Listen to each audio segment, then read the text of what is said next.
Hi, this is Suren Khirwadkar, the dude who wrote this book, History in the Making. But let me tell you, although I have written this book and called it History in the Making, I am not a historian. I am a student of history. And along with being student of history, I am a storyteller. Because I believe that history is nothing but a compilation of stories. And to me, history is not about the dead people or about the past. As the great American novelist Faulkner said, the past is never dead. It's not even past. Because history is always with us. And if we try to forget it, it has its own ways of reminding us of its presence. After all, history is who we are and why we are the way we are. Victor Hugo wrote his famous novel, Les Misérables, 160 years ago in 1862.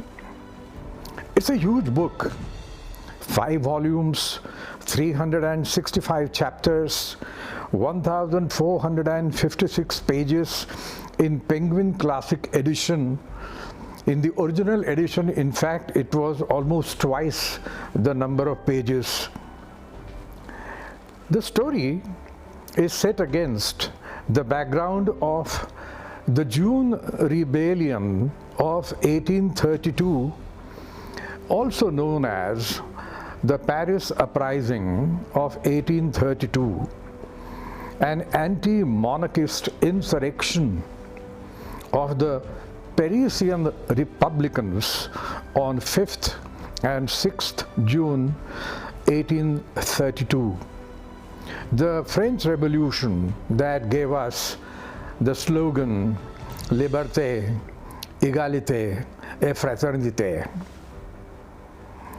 43 years before Victor Hugo's book appeared, Bastille, the fortress in Paris, which was used by the French kings as a state prison, was stormed by the crowd on 14th July 1789, marking the beginning of the French Revolution.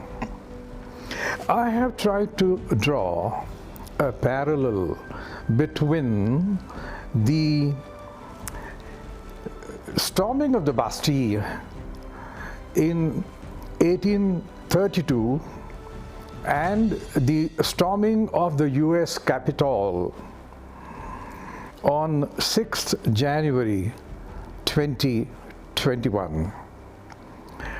The question is this, that were the instigator President Donald Trump, his sons and his close advisors have any idea that perhaps they were following the French script of storming of the Bastille?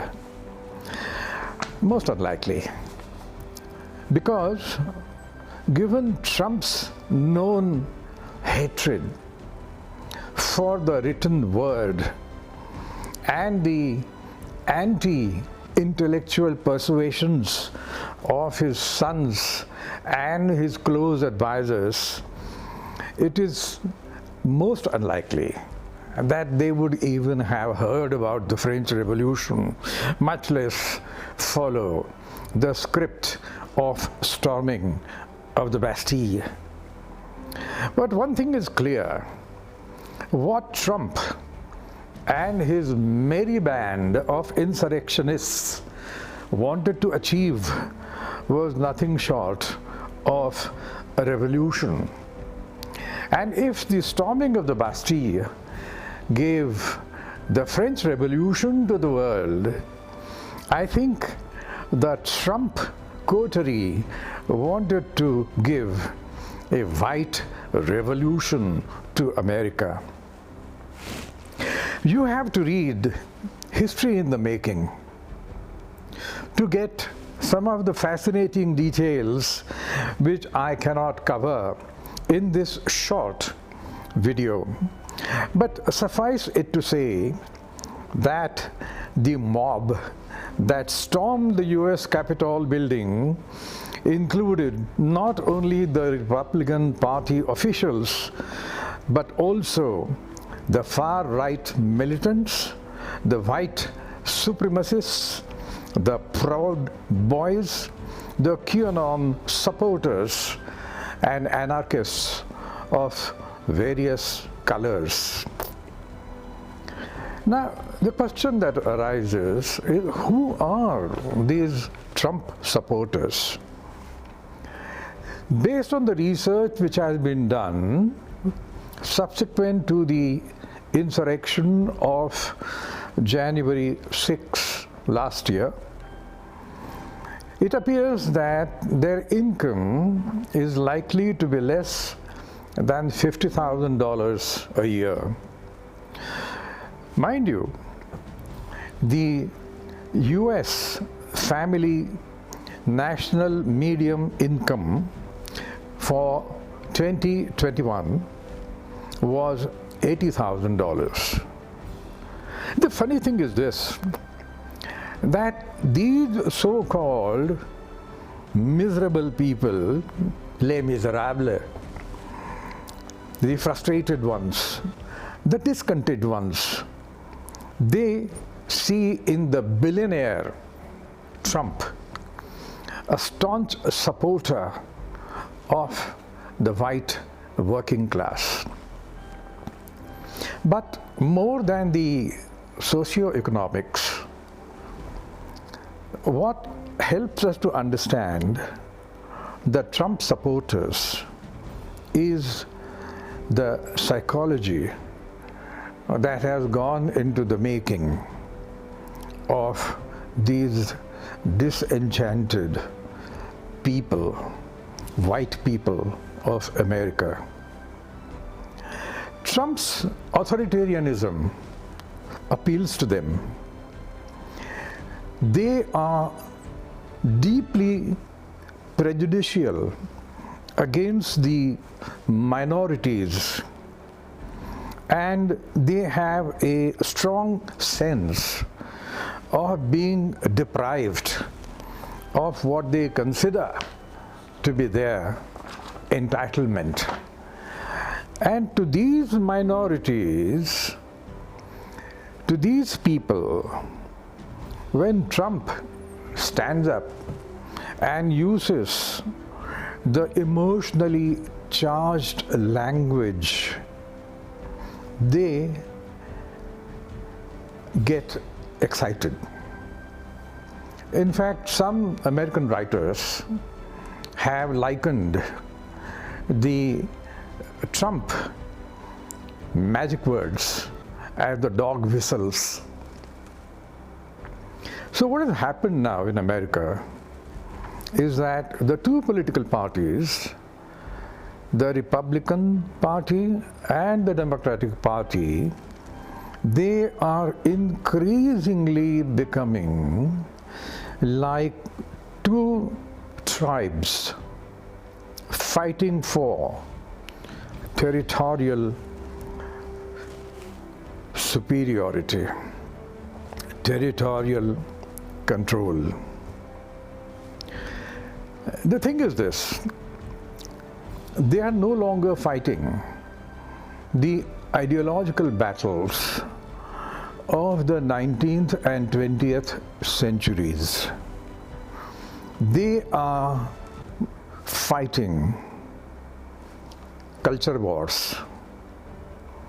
They are not debating the great issues of liberalism versus conservatism, or secularism versus Christian evangelism. They are more about fighting about abortion rights, about school prayers, about the critical race theory, the gay rights, and so on. In an ideological debate, there is a framework, and there are certain rules and certain boundaries which both sides are expected to respect. But as we know, in a war, everything is fair, and a culture war is no different. A vast majority in both the American political parties is convinced that the other party is threatening the true American way of life and is bent on destroying their country.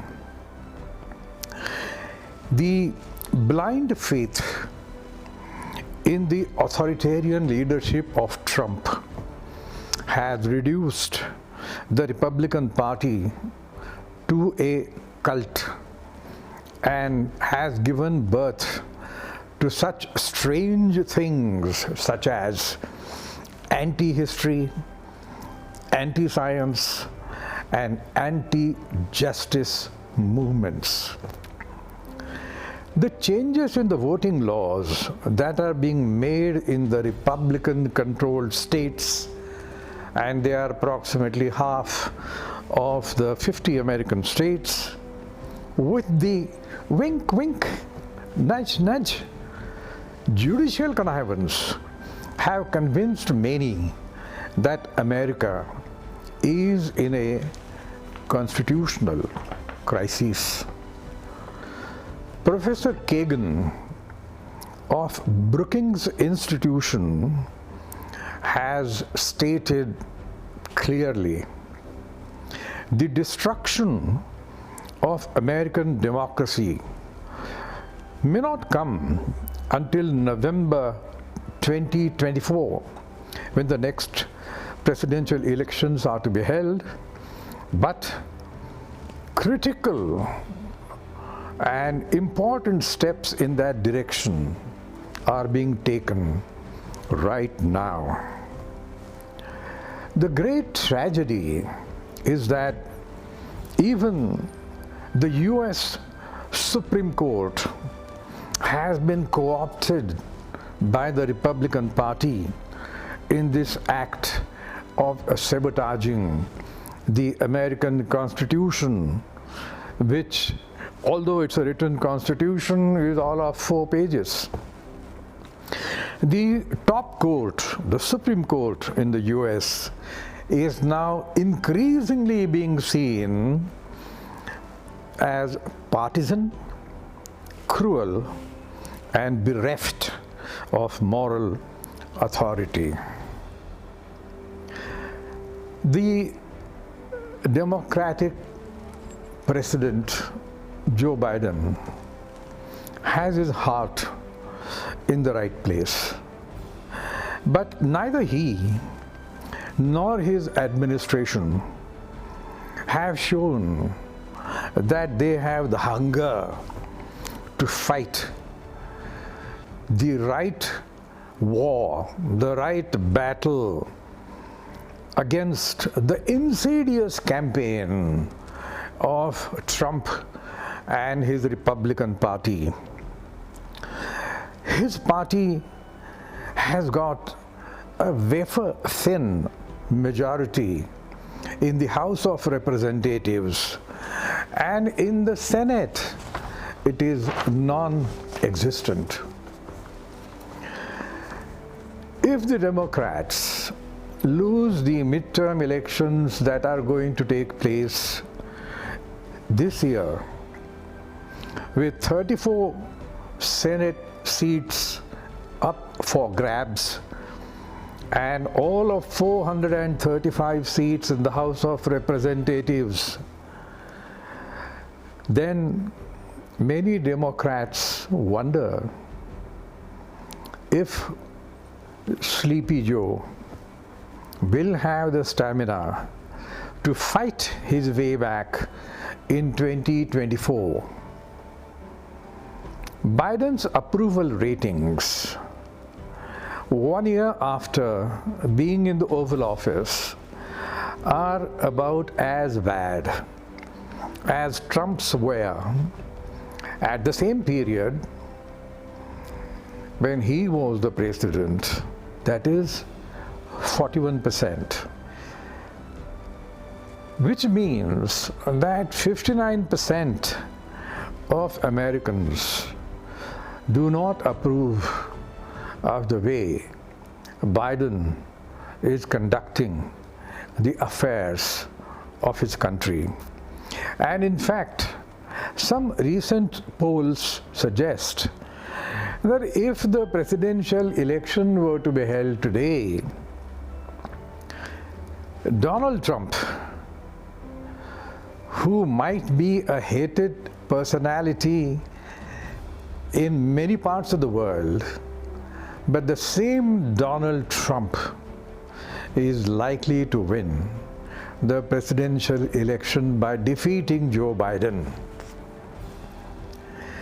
Because Biden has not had any great policy success either at home or abroad. He has had to clean up after Trump in Afghanistan. He has seen his flagship program, Build America Better, held hostage in the Senate by his own party people. He has seen the management of the COVID pandemic being messed up by the organizational glitches, and he now faces an uncertain and agonizing future in the renewed Cold War politics in Ukraine and Russia, which has brought the two great communist powers together.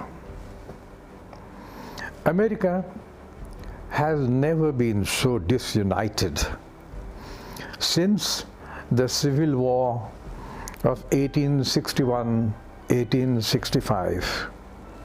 Books, articles, and research papers are being written and have been written about the possible breakup of America. In fact, University of Virginia, in a survey just 3 months ago, found that 50% of Trump voters, and that is more than 70 million, and 40% of Biden voters agreed fully or partially that the country should split up. You can read more about this and other issues in my book, History in the Making, which is available on Amazon for just 500 rupees. Thank you for listening to me, and I hope to see you when I talk to you about my second essay in the book on Israel. Thank you.